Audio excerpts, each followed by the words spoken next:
প্রত্যেক নামাজে সূরা ফাতিহার সাথে সূরাতুল ইখলাস পড়ি, তাহলে কি আমার নামাজ হবে?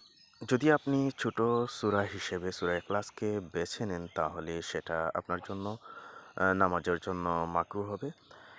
যদি আপনি ছোট, ছোট দেখে যদি ৪ টা সূরা শিখে নেন, সেটা খুবই ভালো হয়।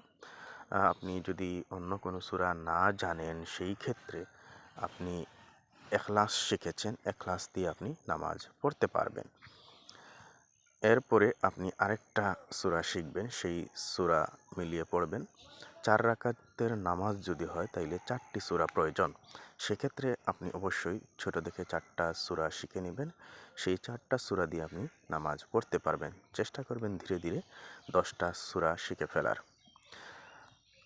আর যারা সূরাগুলো জানেন, ১০ টা সূরা জানেন, তাদের জন্য কিন্তু যদি জানার পরেও কেউ একটা সূরা দিয়ে পড়ে বা ২ টা বা ৪ টা সূরা দিয়ে পড়ে রেগুলার, তাইলে সেটা অনুচিত। চেষ্টা করবেন আপনারা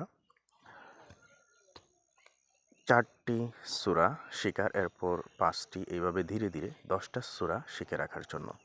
সেটা উত্তম।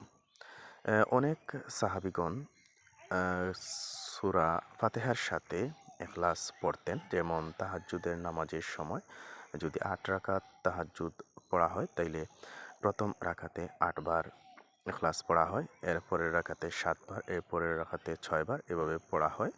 তো এটা পড়তেন শুধুমাত্র ইখলাসে আল্লাহর গুণগান বেশি, সেজন্য। তো আপনারা এখন এগুলো করবেন না। ৫ ওয়াক্ত নামাজে এই সূরাগুলো, একটা সূরা দিয়ে সবগুলো রাকাত কমপ্লিট করার চেষ্টা করবেন না।